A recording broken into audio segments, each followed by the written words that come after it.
अस्सलाम वालेकुम नाज़रीन, कल्याण न्यूज़ में मां यहाँ गुलाम मुस्तफ़ा सोलंकी। पेश आहिनि हिन वक्त जूं हेडलाइन। लुबनान जे मज़ामती तंज़ीम हिज़्बुल्लाह लुबनानी इलाइक़नि ते बमबारी जे जवाब में इसराइल ते राकेटनि ऐं टैंक शिकन मिज़ाइल सां हमिलो करे ॾिनो। हिज़्बुल्लाह जे इंतज़ाम हेठि हलंदड़ सैटेलाइट टीवी अलमनार टीवी मूजिबि हिज़्बुल्लाह तरफ़ां शीबा फार्मस जे सरहदी इलाइक़नि में इसराइली फ़ौजी ठिकाणनि ते हमिलो कयो वियो आहे। हिज़्बुल्लाह मूजिबि हमले में राकेट, टैंक शिगन, गाइडेड मिज़ाइल ऐं मार्टर गोलनि जो इस्तेमालु कयो। हिज़्बुल्लाह जो चवणु हो त इहा कार्रवाई इसराइल जी बमबारी जो जवाबु आहे। ॿिए पासे अरब मीडिया चयो आहे त लुबनान मां थियल हमले में केतिराई इसराइली फ़ौजी ज़ख़्मी थिया आहिनि। हिकु ज़ख़्मी इसराइली फ़ौजी जी हालति ॻणितीअ जोगी आहे।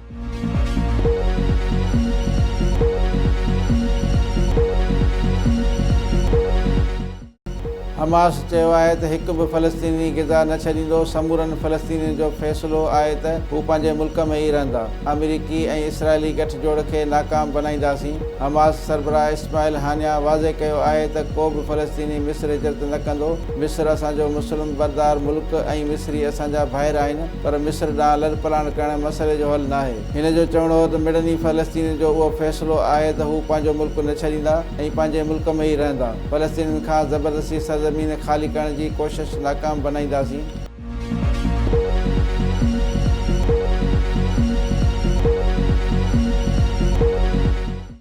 बिजली अघनि में वाध जो इम्कान आहे। के इलेक्ट्रिक बिजली जे अघनि में वधीक जी दरख़्वास्त नेपरा में जमा कराए छॾी। के इलेक्ट्रिक तरफ़ां टिमाही फ्यूल एडजस्टमेंट जी मद में बिजली फ़ी यूनिट ₹3 पैसा महांगी करण जी दरख़्वास्त जमा कराई वई आहे। दरख़्वास्त में नेपरा खां फ़ी यूनिट क़ीमत में वाध जी इस्तदा कई वई आहे। दरख़्वास्त ते 19 अक्टूबर ते ॿुधणी थींदी ऐं मंज़ूरीअ जी सूरत में के इलेक्ट्रिक सार्फ़िन ते ₹35 करोड़ 75 लख जो इज़ाफ़ी भार पवंदो।